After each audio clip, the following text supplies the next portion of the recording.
ግበት ኃይኔ ዋልላል ደገደለው ከመግባታችን በፊት ቀለል ባለ ጨዋታ አፈር ላለው ከባለቤቴ ጋር ምናምን ስንገባ አንዳንዴ ቆንጆ ሆነች ምናምን ስትገቢ ብርቅዬ ቁርስሽን ምን በልተሽ መጣሽ? ገንፎ። ትንሽ ልጅ ነሽ ማለት ነው። ጋፌ ቁርጥ ይበልሽ በቃ። ከዚህ እማጎድል ሰው መሆን ነው የምፈልገው። ውሳኔው በጣም ያጭር ጊዜ ነበር። ድክመቱ ብርታቱ ነው ይባላልና የእውነት ስትወጪ ታውቂው ነበር እንደማትመለሽ? ስመለስ የመልቀቂያ ወረቀት ይዤ ተመለስኩት። ስራመደው እንደማልመለስ እያወቅኩኝ ነበር የተራመድኩት። መልስ ያለው ራስ ጋር ነው ይባላል። ከፈጣሪ ቀጥ በጣም ባመንኩት ደግሞ በኦርቶዶክስ እምነት በተለየ ፍቅር ደግሞ አቡነ ኪሮስ ቤተክርስቲያን ፈጣሪና ራስሽን አማክርሽ ወሰንሽ ውሳኔ። በዙሪያችን ያለ ጠላት ደግሞ መውደቂያሽን የሚያበጅልሽ ከፍታሽ ላይ ነው። ሰው የልምዱ ባሪያ ነው።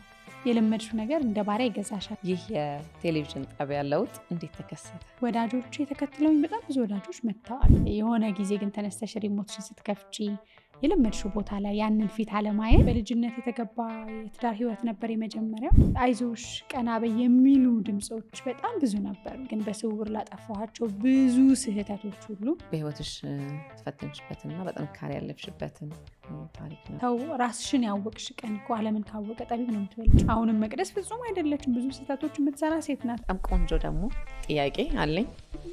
ካስተካከል ችግር አለ ይችማይ ብዙ ጊዜ ያለው እንግዶች ላይ ጠጋ አድርገሽ ቀረብ ካረግሽ ነገር አለ ማለት ነው። እና እንደሱ ሲያደርግ ከባለቤትሽ ጋር የተነሳሽው አንድ ፎቶ አለ። ጀርባው ነው የሚታየው እና ከጀርባው ሆነና ስፊት ይሏል። ጄምስ ቦንድን ይመስላል። እኔንም ይመስላል። ፊቱን ነው ማየት የፈለግ ስልክ የላምጣና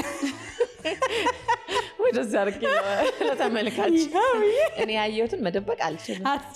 ተመልካቾቼ ማየት አለባቸው። ሴት ላይ ያለው በደል አሁንም በጣም ከባድ ነው። ሶስተኛው አብዮት የሚነሳው በዳሌ ነው እየተባለ ነው። ማንነታችን የኛነታችን የሚለካው ብዙ ጊዜ ሰው በሚያየው ነው። በዚሁ አጋጣሚ ማዳም ቅመሞች ይወዳቸው እንደውም እናንተ ድራማውን ያያችሁ ዘና በሉ።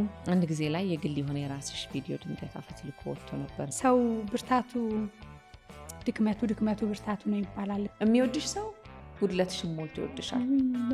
መውደድ ያልቻለ ሰው ደግሞ ምንም ብታረጊ ሊወድሽ አይችልም።